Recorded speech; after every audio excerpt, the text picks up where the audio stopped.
Presiden ke-6 Susilo Bambang Yudhoyono meyakini kebebasan berbicara dengan stabilitas negara tidak boleh bertentangan satu sama lain. SBY merasa selama ini berkembang mitos seolah negara tak bisa stabil apabila rakyat bebas menyampaikan pendapat.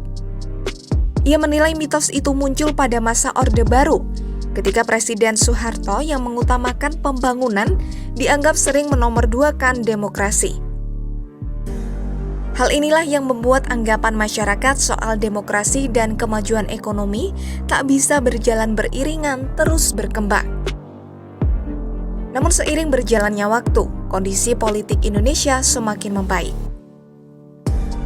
Ketua Majelis Tinggi Partai Demokrat ini menjelaskan bahwa reformasi 1998 telah membawa Indonesia menjadi negara demokrasi ketiga terbesar di dunia.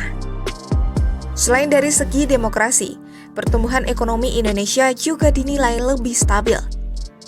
Salah satunya, Indonesia berhasil masuk ke dalam G20 ketika dirinya menjadi presiden atau pada 2008. Terkait hal inilah, SBY meminta agar masyarakat Indonesia tidak terbelenggu dengan mitos-mitos terkait demokrasi dan kebebasan berpendapat saat menyampaikan pidato dalam acara Bicara Budaya Kini dan Nanti pada Kamis 24 Agustus 2023. Menutup dari semuanya ini ada 3 kunci kalau kita ingin sukses dalam perubahan, dalam transformasi, meninggalkan mitos selama itu, memiliki nilai-nilai yang baru, way of thinking yang baru, kemudian sistem yang baru, ya, yang cocok dengan ideals kita, idealisme dan cita-cita besar kita.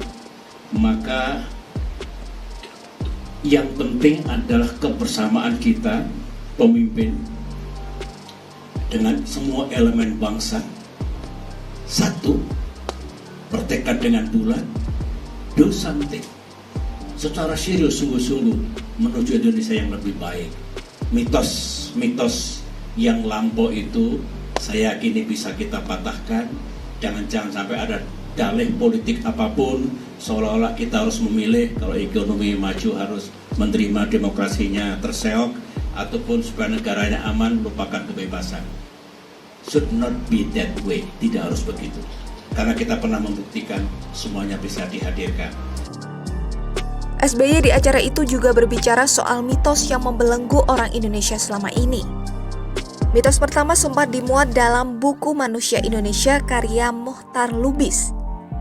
Mitos manusia Indonesia dalam buku itu diantaranya bercirikan munafik, tidak bertanggung jawab, berjiwa feodal, berwatak lemah, percaya tahayul, dan berjiwa seni.